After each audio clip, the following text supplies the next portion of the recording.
Hey everyone, আসসালামু আলাইকুম। Welcome back to my another new blog.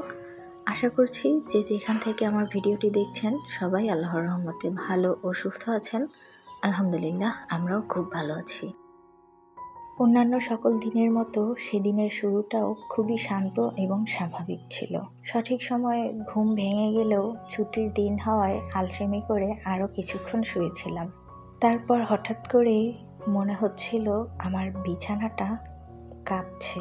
প্রথমে ভেবেছিলাম আপনাদের ভাইয়া হয়তোবা দুষ্টুমি করছে আমার সাথে, কিন্তু পরক্ষণেই মনে হচ্ছিল কোনো দৈত্য দানব এসে আমার খাটটাকে শূন্যে ভাসিয়ে সমানে দুলাচ্ছে। চোখ দুটো খুলে গেল, দেখলাম পুরো ঘরের সব কিছু কেমন দুলছে। লাফ দিয়ে খাট থেকে নেমেই খুঁজতে লাগলাম আপনাদের ভাইয়াকে।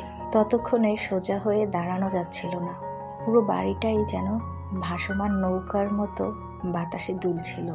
চারদিক থেকে প্রতিবেশীদের চিৎকারের শব্দ কানে ভেসে আসছিল।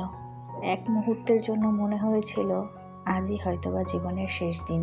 প্রাণপ্রিয় বাবা মা ভাই বোন সবার সাথে হয়তোবা জীবনের শেষ দেখাটা হয়েই গেছে। আর কখনোই হয়তো তাদের সেই মুখগুলো দেখতে পাবো না।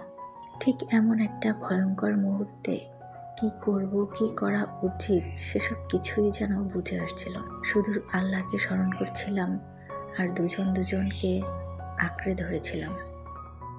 এর কিছুক্ষণ পরই যখন বুঝতে পারলাম পরিস্থিতি স্বাভাবিক হচ্ছে বা হয়েছে, আল্লাহর কাছে অসীম শুকরিয়া আদায় করে পরিবারের সকলের খোঁজ খবর নিলাম। আল্লাহর অশেষ রহমতে পরিবারের প্রত্যেকটা মানুষই নিরাপদ এবং সুস্থ আছে, আর এটা জানতে পেরে মনটা যেন শান্ত হলো। এমন ভয়ঙ্কর পরিস্থিতির সম্মুখীন হয়েও এখনো যে আমরা অক্ষত আছি, নিরাপদে আছি, সুস্থভাবে এই পৃথিবীতে এখনো নিঃশ্বাস নিতে পারছি, এটা আল্লাহর অসীম দয়া এবং রহমত ছাড়া আর কিছুই নয়। মহান আল্লাহ রাব্বুল আলামিনের দরবারে তার এই অসীম দয়া ও রহমতের জন্য ঠিক কিভাবে কৃতজ্ঞতা জানানো উচিত তা সত্যিই আমার জানা নেই। শুকরিয়া আদায়ের জন্য ঠিক কোন শব্দগুলো ব্যবহার করলে এর উপযুক্ত হবে কিংবা যথেষ্ট হবে তা সত্যিই আমার অজানা। তবে আমার যতটুকু জ্ঞান আছে, যেটুকু আমি জানি, তার মধ্যে থেকেই সর্বোচ্চটা দিয়ে আমি আল্লাহর কাছে শুকরিয়া আদায় করার চেষ্টা করেছি। সেদিনের এই ভয়াবহ ঘটনার পর থেকে আমার তো শুধু একটা কথাই মাথায় ঘুরছে, আসলে কেউ মানুক কিংবা নাই মানুক, এটা সত্যি যে আল্লাহ যদি চাইতেন তাহলে সেদিন আরও কঠোর হতে পারতেন।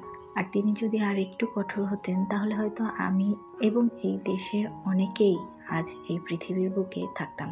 তবে আল্লাহ তাআলা সেটা না করে তিনি আমাদেরকে আবারও একটা সুযোগ দিয়েছেন।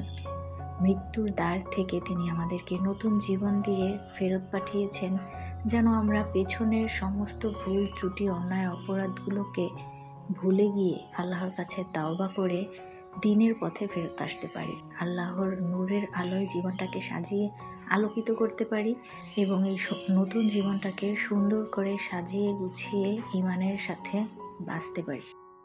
আল্লাহর কাছে একটাই চাওয়া, তিনি আমাদের সকলকে সঠিক বুঝ দান করুক এবং আমাদের জীবনটাকে এমনভাবে সাজিয়ে তোলার তৌফিক দিক যেভাবে চললে তিনি আমাদের প্রতি খুশি হয়ে যাবেন। আমার সেই ভয়াবহ দিনের অভিজ্ঞতাটা তো আপনাদের সাথে শেয়ার করলাম। আপনাদের অভিজ্ঞতাটাও আমাকে কমেন্টে শেয়ার করুন এবং সবাই সুস্থ আছেন কিনা সেটাও জানাবেন। আর যারা আহত হয়ে এখনও চিকিৎসাধীন তাদের জন্য দোয়া করি, আল্লাহ যেন তাদেরকে দ্রুত সুস্থতা দান করেন এবং যারা প্রাণ হারিয়েছে তাদেরকে জান্নাতবাসী হিসেবে কবুল করে নিক, এই কামনা করি। আচ্ছা, এই পর্যন্ত যারা ভিডিওটা দেখেই নিয়েছেন, আশা করছি তাদের কাছে ভিডিওটা ভালো লাগছে। যদি তাই হয় তাহলে লাইক বাটনে একটা ক্লিক করে দিন না। আর আজ প্রথমবার আমি ইলিশ পোলাও রান্না করলাম, রেসিপিটা কেমন হলো সেটাও কমেন্টে জানিয়ে ফেলুন। পুরো ভিডিওটা দেখার পর যদি আপনার একটু বেশিই ভালো লেগে যায় এবং আমার নতুন সব ভিডিও দেখার আগ্রহ জাগে, তাহলে প্লিজ চ্যানেলটাকে সাবস্ক্রাইব করে পাশে থাকা বেল আইকনে ক্লিক করে অল নোটিফিকেশন অপশানটি চালু করে দিন। আর আপনি যদি কাজটি অলরেডি করে থাকেন তাহলে তো আপনাকে অনেক অনেক ধন্যবাদ। নভেম্বরের আর মাত্র কয়েকটা দিন বাকি, আর প্রতিদিনই একটু একটু করে শীত বেড়েই চলেছে। ডিসেম্বর পড়লেই শীত একেবারে জেগে ধরবে, আর শীতকাল মানেই তো কাজের প্রতি বাড়তি আলসেমি, বিশেষ করে যেগুলো পানির কাজ, মানে ধোয়া মোছা এগুলো। তাই শীত বাড়ার আগে কিছু কাজ একটু কমিয়ে নিচ্ছি। আজ রান্নাঘরটা একটু পরিষ্কার করে নিচ্ছি। এমনিতেই তো প্রতিদিন রান্না শেষে টুকটাক পরিষ্কার করেই থাকি, তবে ডিপ ক্লিনিং বলতেও তো একটা ব্যাপার আছে, তাই না? তো সেটাই আজকে করছি। আসলে শীত বেড়ে গেলে আর ইচ্ছা করবে না। প্রায় 2 মাস শীতটা একদম জেঁকে থাকবে। তো 2 মাস যদি ঠিকভাবে পরিষ্কার না করা হয়, তাহলে আর এই রান্নাঘরে রান্না করে খেতে হবে না। এই জন্যই হালকা করে একটু প্রিপারেশন নিয়ে নিচ্ছি, এই আর কি। যেহেতু নতুন ফ্ল্যাটে শিফট করেছি মাত্র কয়েক মাস হলো, আর রেগুলার তো ক্লিনিংয়ের কাজ করাই হয়, তাই পুরো বাসা ডিপ ক্লিনিং করার মতন তেমন কিছুই নেই। আর রেগুলার তো মোছামুছির উপরে থাকি, তাই সেটা নিয়ে আর এত ভাবনার কিছু নেই। তবে রান্নাঘরে যেহেতু প্রতিদিনই রান্না করা হয় আর রান্নার সময় তেল ছিটে, তাই রান্নাঘরের জিনিসগুলো খুব দ্রুতই তেল চিটচিটে হয়ে যায়। তাই ডিপ ক্লিনিংয়ের কাজটা রান্নাঘর থেকেই শুরু করলাম। তো প্রথমেই আমি চুলা এবং চুলার চারপাশটা ডিপলি ক্লিন করে নিলাম। আসলে এইখানটাই সবচেয়ে বেশি তেল চিটচিটে হয়। এরপর রান্নাঘরের আমার যে প্রতিদিনের ব্যবহারের জিনিসগুলো, সেগুলোও আমি অফ ক্যামেরায় খুব ভালো করে মেজে ঘষে ধুয়ে নিয়েছি। আসলে এত ডিটেইলে দেখাতে গেলে ভিডিওটা আরও অনেক বড় হয়ে যেত, তাই আমি ভিডিওটা একটু ছোট করার স্বার্থে কিছু কাজ স্কিপ করে দেখিয়েছি। তো যাই হোক, এই র্যাকটা আমার রান্নাঘরেই থাকে, মানে কাউন্টার টপের উপরে, তাই এটাও বেশ তেল চিটচিটে হয়েছিল। তো এটাকে আমি সোডা, ভিনেগার আর ডিশওয়াশ দিয়ে খুব ভালো করে ক্লিন করে নিয়েছি। আর এবার একটু মুছে এটাকে গুছিয়ে নিচ্ছি।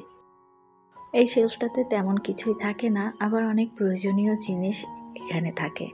আসলে রান্নাঘরের নিত্য প্রয়োজনীয় যে ছোটোখাটো জিনিসগুলো রয়েছে, এগুলো যেখানে সেখানে রাখলে অনেক সময় মনেই থাকে না, আর প্রয়োজন মতো খুঁজে পাওয়া যায় না। তাই এই শেলফটাতেই আমি সেই ছোটোখাটো প্রয়োজনীয় জিনিসগুলো গুছিয়ে রাখি, এতে করে চোখের সামনেই থাকে আর সহজেই খুঁজে পাওয়া যায়। তো প্রয়োজনীয় সব জিনিসগুলো রাখার পরে আমি এখানে একটা কাপে সামান্য পানি দিয়ে এর মধ্যে কিছু মানি প্ল্যান্টের ডাল রেখেছি। আসলে জিনিসটা যাতে একটু সুন্দর দেখায়, ভালো লাগে, এই জন্যেই মূলত রাখা। আর তার পাশে একটা আর্টিফিশিয়াল মানি প্ল্যান্টের লতাও ঝুলিয়ে দিলাম। তো এরপরে এর পাশে একটা বাস্কেট রেখেছি। আসলে এটাকে বাস্কেট বলবো না ট্রে বলবো আমি জানি না।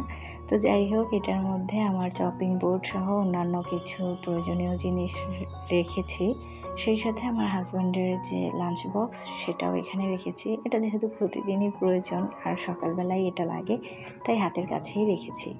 আর এই পাশে একটা মগের মধ্যে আমার যত স্প্যাচুলা, ছুরি বা এই টাইপের জিনিসগুলো আছে সেগুলো রেখেছি। আর সেই সাথে এই তো কর্নারটা আমার গোছানো হয়ে গেছে।